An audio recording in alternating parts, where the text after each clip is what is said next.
Bonjour. Bonjour. Bienvenue sur la maison du Père et que le Seigneur vous bénisse. Alors aujourd'hui, nous allons étudier Dieu, les cieux et la terre. Ou du moins, comment les cieux et la terre ont été créés. C'est un enseignement un peu corsé, alors priez afin de le recevoir dans vos esprits. Il y a beaucoup de débats sur le total réel de jours qu'a pris Dieu pour créer tout ce qui nous entoure. Et plus on va, plus on voit que ces débats sont futiles et que cela est clarifié dans la Bible. Allons-y de ce fait à Exode chapitre 20, verset 11. « Car en 6 jours l'Éternel a fait le ciel, la terre, la mer et tout ce qui s'y trouve, mais le 7e jour, il s'est reposé. C'est pourquoi l'Éternel a béni le jour du sabbat et on a fait un jour qui lui est consacré. » Encore, on peut débattre sur le jour exact du sabbat. Comment savons-nous que c'est samedi? Eh bien, cette connaissance fut dispensée de génération en génération depuis Adam, ce qui est aussi écrit. Dieu a tout fait en 6 jours et le 7e jour, il se reposa. Regardons à présent Genèse chapitre 1, verset 1. Au commencement, Dieu créa le ciel et la terre. Pour la compréhension de notre étude aujourd'hui, alors nous allons diviser ce verset en 3 parties. Donc il y a Dieu, il y a le ciel et la terre. Dieu est différent du ciel et de la terre, tout comme le Créateur est différent de la création. Donc, qui est Dieu? Qu'entendons-nous par le ciel et la terre? Qu'est-ce que c'est? Les cieux pourraient s'apparenter au monde spirituel, la terre au monde naturel. Tout à fait.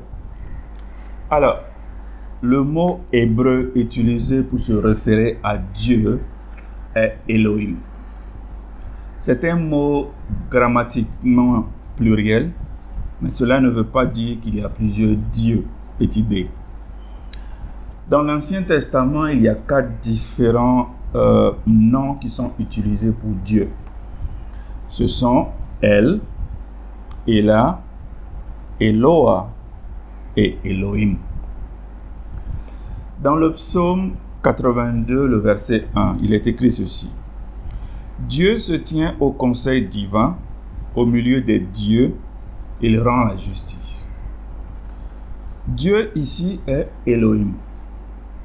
Le conseil divin est El, et les dieux Elohim encore. Donc, Dieu, notre Créateur, est Elohim, et les dieux, petit d, sont aussi appelés Elohim. Alors, qu'est-ce que cela veut dire? Cela veut dire tout simplement qu'il y a une différence de classification des entités spirituelles et naturelles. Pour ne pas rentrer trop dans les détails, nous vous donnerons un peu plus d'informations là-dessus au cours de cet enseignement. Dieu le Créateur fait partie intégrante du conseil divin parce qu'il fait partie de cette classe d'entités divines. Il s'est révélé en personne aux Juifs sous le nom Jésus. Lisons ensemble 1 Roi 33, verset 11.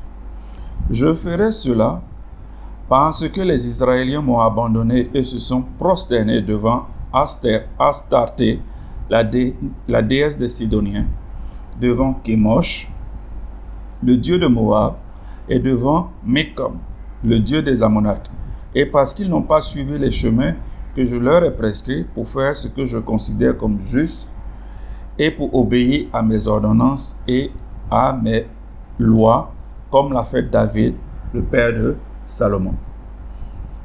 Tous les dieux mentionnés ici sont aussi appelés Elohim, ce qui veut dire qu'ils font tous partie d'une certaine classe et ne sont pas des personnes uniques. Elohim est aussi utilisé pour les démons. Voyons cela dans Deutéronome chapitre 32, verset 17.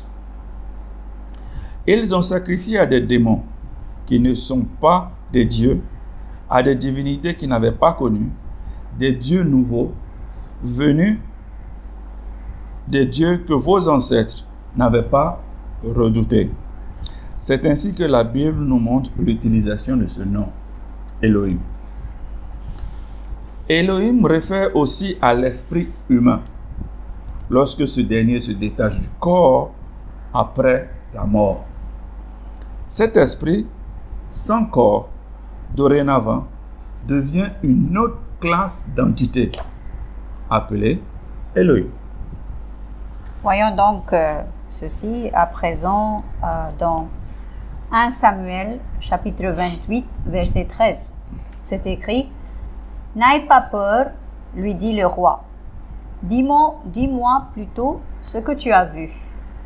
Je vois un être surnaturel qui monte des profondeurs de la terre. » Lui répondit-elle. Cet être surnaturel est un Elohim.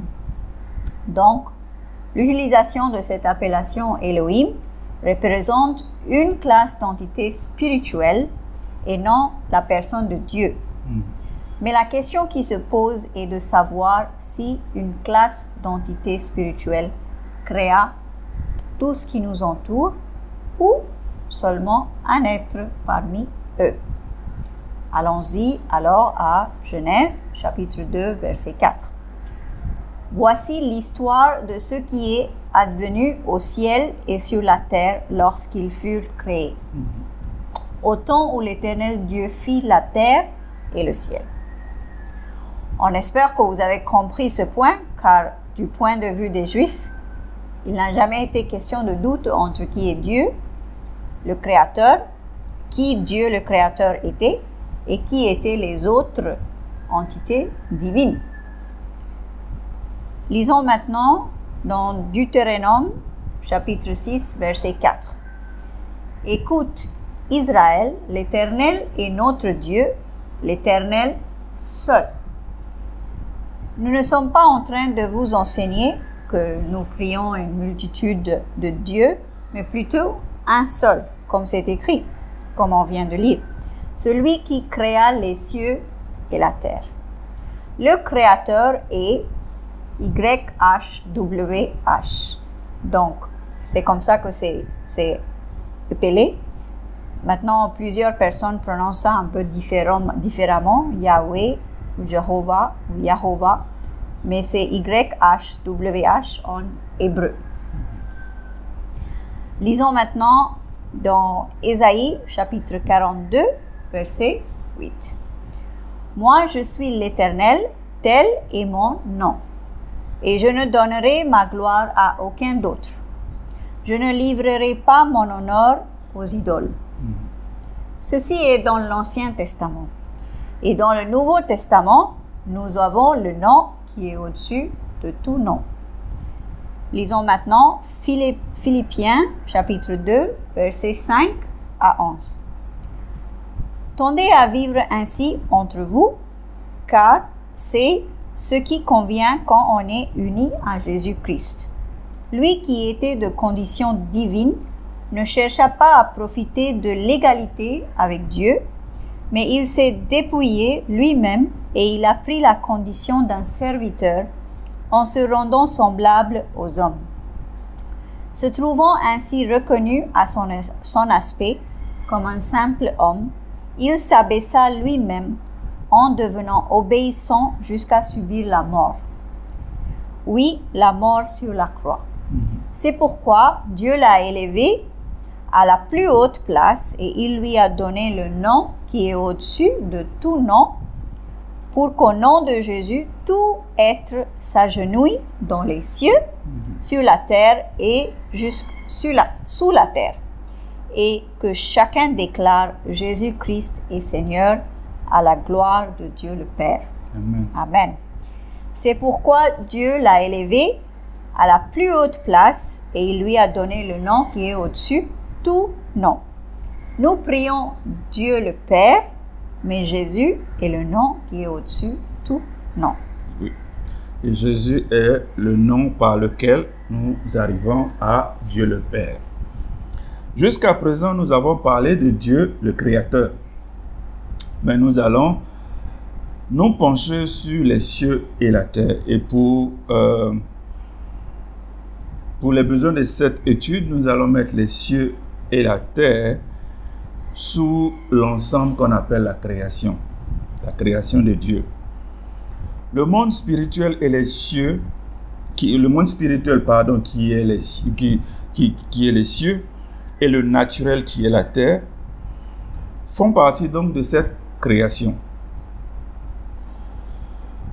Dieu voit ces deux entités comme sa famille, la famille spirituelle et la famille naturelle. Voyons cela dans Éphésiens chapitre 3, versets 14 à 16. C'est pourquoi je me mets à genoux devant le Père, de qui dépend, comme d'un modèle, toutes les familles des cieux et de la terre. Je lui demande qu'il vous accorde, à la mesure de ses glorieuses richesses, d'être fortifiés avec puissance par son esprit dans votre être intérieur. Nous voyons donc que nous avons deux familles, une spirituelle et l'autre naturelle. Et même si nous sommes de celle dite naturelle, nous devons être spirituels parce que les règles sont différentes et parce que le spirituel a plus de puissance, a plus de force que le naturel. Et lorsque nous invoquons les choses spirituelles et que nous amenons ces choses spirituelles sur la terre, les non-croyants l'appellent un miracle. Comprenons encore une fois que le spirituel a toujours plus de pouvoir sur le naturel. Lisons à présent Job 38, versets 4 à 7. Où étais-tu quand je posais les fondations du monde? Déclare-le, puisque ta science est si profonde. Qui en a fixé les mesures? Le sais-tu donc? Qui a tendu sur lui le cordeau d'arpenteur? Dans quoi les socles de ses colonnes s'enfoncent-ils? Qui imposa la pierre principale d'angle? Quand les étoiles du matin éclataient, unanimes, dans des chants d'allégresse, et que tous les anges de Dieu poussaient des cris de joie. Le psaume 148, versets 1 à 2. Louez l'Éternel du haut des cieux. Louez-le dans les hauteurs. Louez-le, vous, tous ses anges. Louez-le, vous, toutes ses armées. On voit encore que la mentalité juive est au parfum de ce qui est dans les cieux. Allons-y encore. À Psaume 103, les versets 19 à 22. Dans les cieux, l'Éternel a établi son trône et il exerce son pouvoir royal sur l'univers entier. Bénissez l'Éternel, vous tous ses anges, à la force puissante, vous qui exécutez ses ordres, prompts à lui obéir.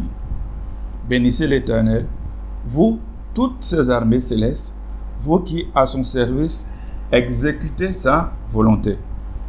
Bénissez l'Éternel, toutes ses créatures, partout où il gouverne, que tout mon être bénisse l'Éternel. On voit la référence à la famille divine plusieurs fois dans ce passage. On voit la même référence lorsque David affronta Goliath dans 1 Samuel chapitre 17 verset 45. À quoi David répondit: tu marches contre moi avec l'épée, la lance et le javelot, et moi je marche contre toi au nom de l'Éternel, le Seigneur des armées célestes, le Dieu des bataillons d'Israël, que tu as insulté. Les armes mentionnées ici, c'est-à-dire l'épée, la lance, le javelot, ne sont que des armes de la sphère naturelle. David, lui, l'affronte avec tout ce qui est de plus spirituel, tout ce qui appartient à la sphère spirituelle. Allons-y à présent dans le Nouveau Testament. Lisons dans Actes chapitre 12, versets 13 à 16. Il frappa au bâton de la porte. Une jeune servante appelée Rhode s'approcha et demanda qui était là. Elle reconnut la voix de Pierre et dans sa joie, au lieu d'ouvrir, elle se précipita pour annoncer: c'est Pierre. Il est là, dehors, devant la porte. Tu es folle, lui dirent-ils. Mais elle n'en démordait pas. Alors, c'est son ange, dirent-ils. Pendant ce temps, Pierre continuait à frapper. Ils ouvrirent, le virent et en restèrent tout étonnés. Ils ont dit que c'était l'ange de Pierre, ce qui veut dire encore une fois qu'il était courant de la sphère spirituelle. Lisons aussi dans Jean 4, verset 24. Dieu est esprit, et il faut que ceux qui l'adorent par l'esprit et en vérité.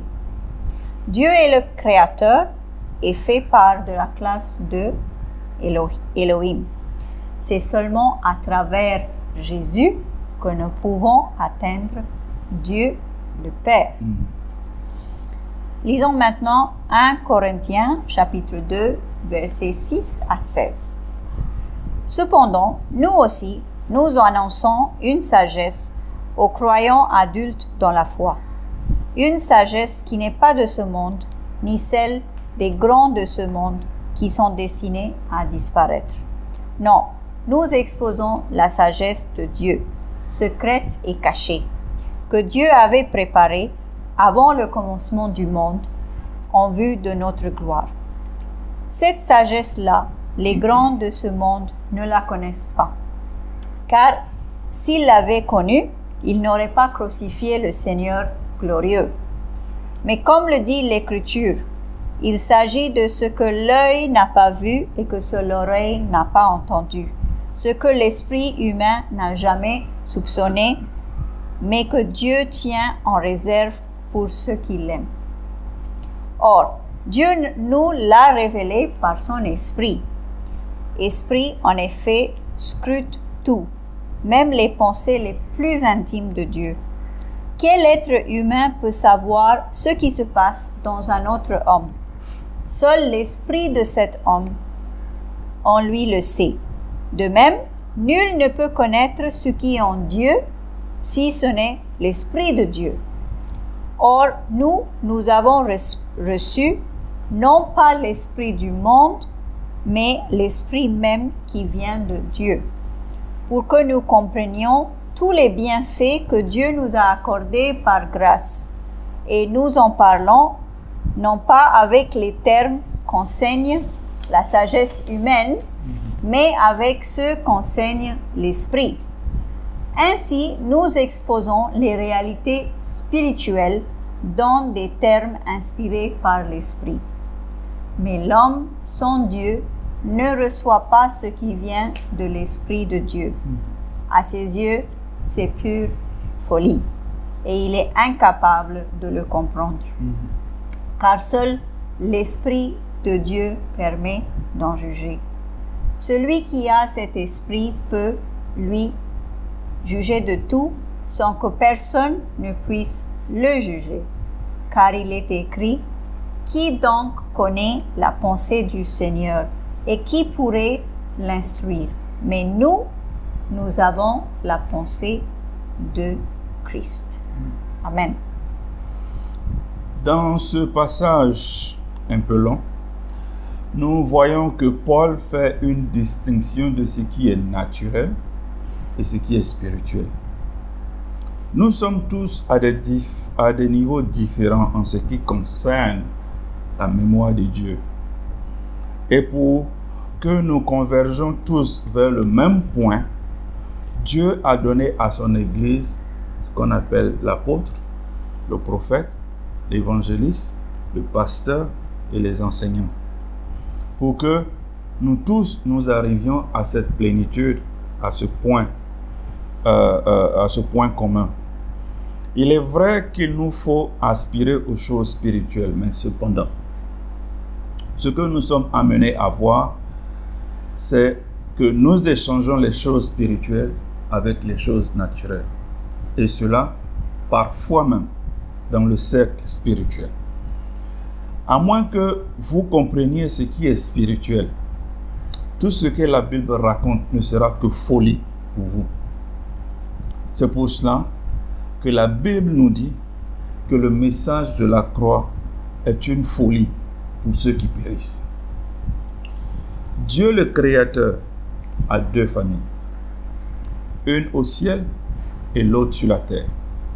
La famille dans les cieux est spirituelle et celle sur la terre est naturelle.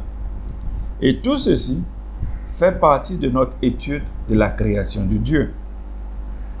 L'étude d'aujourd'hui ne couvre que le premier verset de la Bible.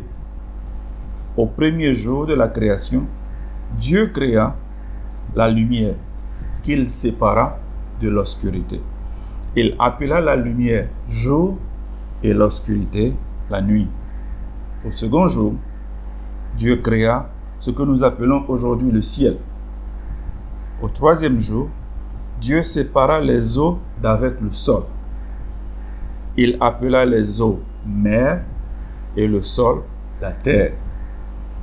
Il créa aussi la végétation. Au quatrième jour, il créa les astres, y compris le soleil, la lune et les étoiles. Au cinquième jour, il créa tout ce qui se trouve dans le ciel et dans les mers. Il les bénit et leur ordonna de se multiplier. Au sixième jour, enfin, il créa l'homme et la femme à sa propre image. Pas à l'image de Elohim, mais à l'image de lui, Dieu le Père, Dieu le Créateur. Il les bénit et leur donna l'habilité de contrôler tout ce qui est sur la terre. Au septième jour, Dieu finit son travail et il trouva que son travail était beau. Et donc, il se reposa. Alors, dans la Genèse, Dieu crée tout. Dans l'Apocalypse, il clôture toute la création. Regardons ça un peu plus en détail. Dans Genèse chapitre 1, verset 1, les cieux et la terre sont créés.